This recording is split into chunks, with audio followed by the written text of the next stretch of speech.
You have no proof this house is yours, Amanda shouted as she threw another box of my things onto the lawn. My brother let you live here, but without a marriage certificate, you're nothing. I stood in the doorway, watching her toss up 12 years of my life. My hands shook, but I kept my voice calm. You're wrong, Amanda. I have proof. She spun around, her expensive purse swinging. Oh really? Then show me. Where are the papers? She laughed.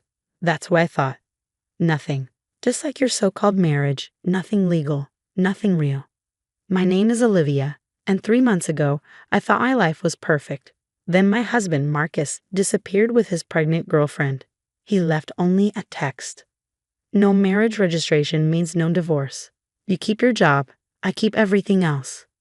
But Marcus had no idea what this house really held. Amanda walked around like she already owned the place, her heels clicking on the hardwood floors. I'm actually doing you a favor. Marcus wants his girlfriend to move in next week. You should leave while you still have some dignity. I glanced at the old clock in the corner. My grandfather had built this house himself, and before he died, he had told me something odd. Never move that clock. It holds more than just time. I stepped toward it. Actually, there's something you should see. Amanda sighed. Another worthless old thing. Give it up, Olivia. This house belongs to Marcus now. I ran my fingers along the clock's frame. My grandfather had a habit of hiding important things in strange places. Amanda frowned. What are you talking about? I opened the glass door and reached inside. Feeling for a small hidden latch, I pressed it. Click. A secret compartment popped open. Amanda's face turned pale as I pulled out a yellowed envelope. What's that? I smiled.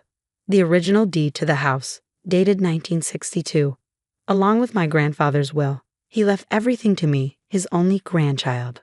All legally notarized and filed with the county. Amanda lunged for the papers, but I stepped back. Careful. These are legal documents. She stammered. You're lying. Marcus said the house was in his name. I shook my head. Marcus lied. He never owned this house. My grandfather never trusted him. Seems he was right. Amanda's confidence crumbled. This is ridiculous. I'm calling the police. I pulled out my phone. Good idea. My lawyer would love to explain how trying to kick the legal owner out of their own home is a crime. Silence. Outside, the wind scattered the papers Amanda had thrown out. Her hands clenched and unclenched. You knew, she whispered. You knew all along and let me. Make a fool of yourself. I finished. Yes.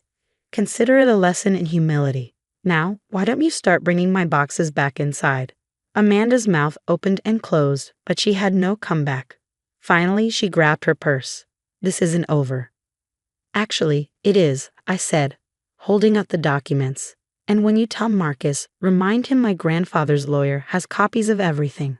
I bet he'll love knowing he's been living in my house all these years.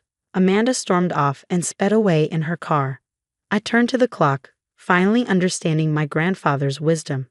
He had protected me even beyond his lifetime. I carefully placed the papers back inside the hidden compartment. Time reveals all truths, he had said. The battle wasn't over. Marcus would be back, probably with lawyers. But for the first time since he left, I felt strong. This house was mine, and I wasn't going anywhere. 2 days after Amanda's dramatic exit, I was sorting through old photos in the living room when my phone buzzed. Marcus's name flashed across the screen, accompanied by a text that made my blood boil. Amanda told me about your little stunt with the clock. Nice try, but fake papers won't hold up in court. Lisa and I will be moving in next week. Don't make this harder than it needs to be. I glanced at the clock, its steady ticking a reminder of everything still hidden inside. Poor Marcus, always so confident, always so wrong. Before I could respond, another text came through. My lawyer will contact you. Be smart about this, Olivia. I smiled, remembering the other envelope still tucked away in the clock's secret compartment. Grandfather hadn't just left me property deeds, he left me insurance. The doorbell rang, and through the window, I saw Marcus strutting up the walkway, Lisa trailing behind him. She couldn't have been more than 25, her baby bump visible under her tight dress. My heart twisted, but not from jealousy.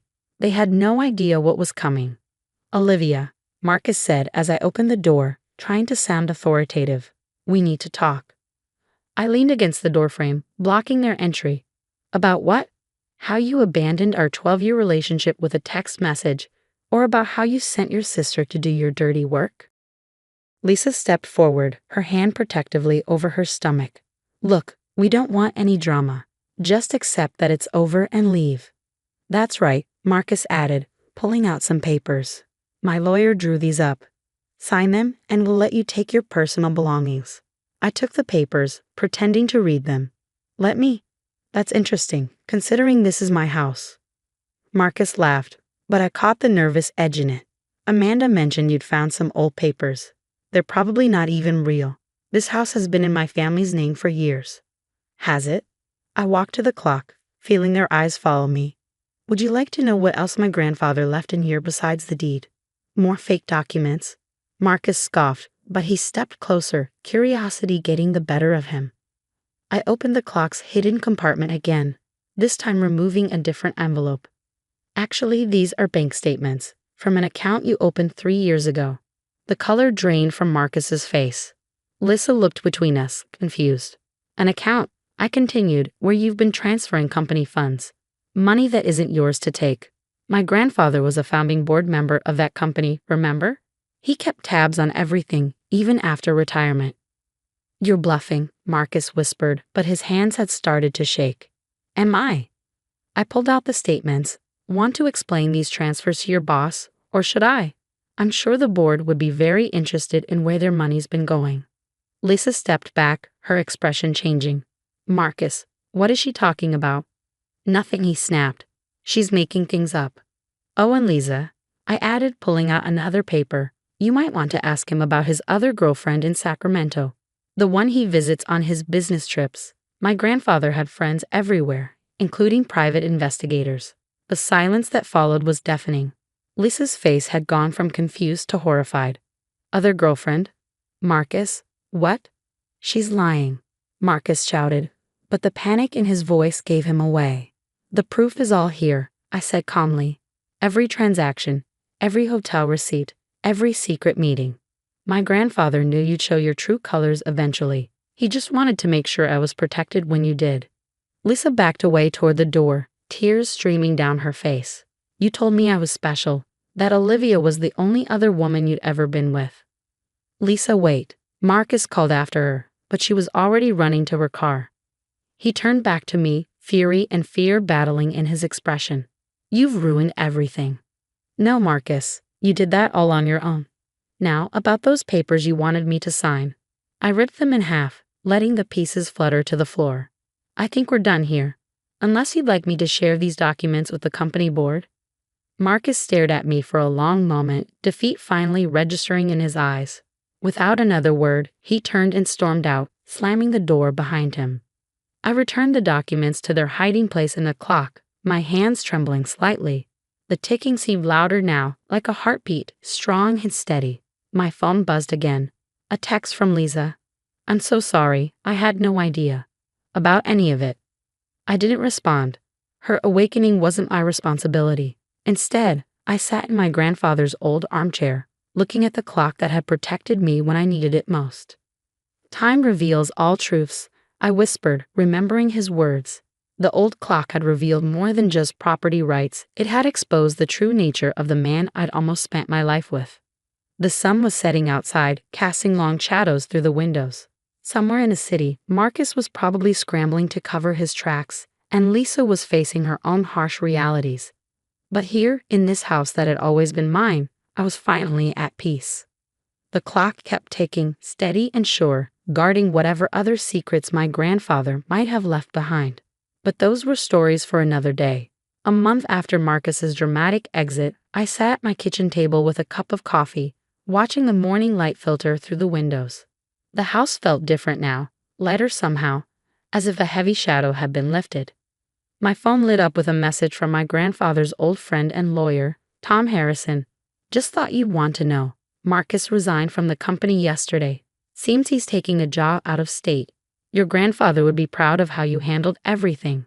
I smiled, remembering how Marcus had tried to contact me several times over the past weeks, his messages shifting from threats to desperate pleas.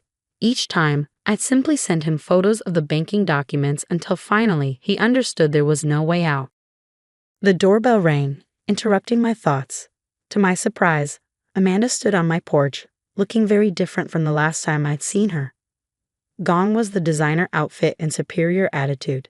Instead, she seemed smaller, almost apologetic. "Can we talk?" she asked quietly.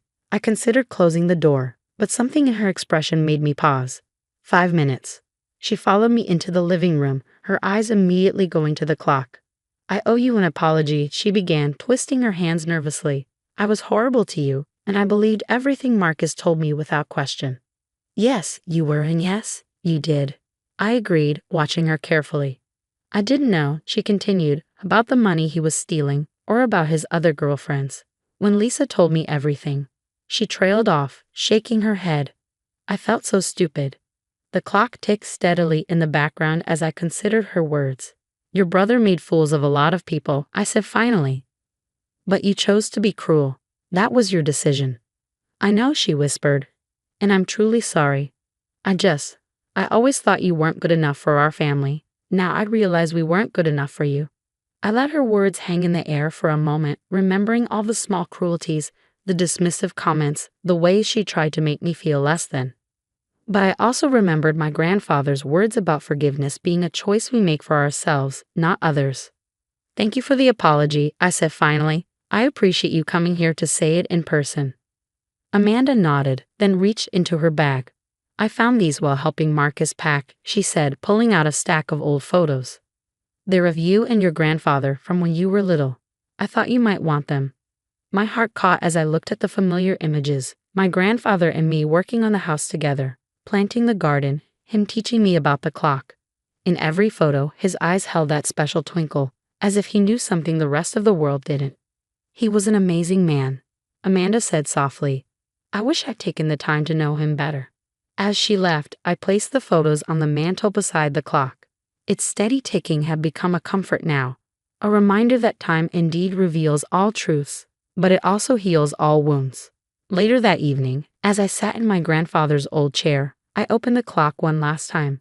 Behind the compartment holding the deeds and bank statements, I found one final envelope I hadn't noticed before. Inside was a letter, written in my grandfather's familiar handwriting.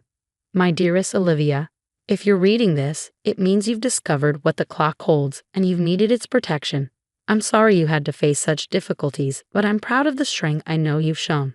Remember, a house is more than just walls and deeds. It's a home for your spirit, a shelter for your dreams. I built this place not just with lumber and nails, but with love and hope for the future, your future. The clock will always keep time for you, marking not just hours and minutes, but moments of courage, growth, and truth. Let its steady ticking remind you that you are stronger than you know, wiser than you believe, and more loved than you can imagine. Take care of our home, my darling girl, and know that I'm always with you in every tick and talk of our faithful timekeeper. All my love, Grandfather." I carefully folded the letter and returned it to its hiding place. Outside, the sun was setting, casting golden light through the windows. The house felt alive with memories, not just of the recent drama, but of all the love and wisdom my grandfather had built into its very foundation. The clock kept its steady rhythm, marking not just the end of one chapter, but the beginning of another. My chapter, in my home, on my terms. Time, as my grandfather always said, reveals all truths. But sometimes, if we're lucky, it also reveals exactly who we were meant to be all along.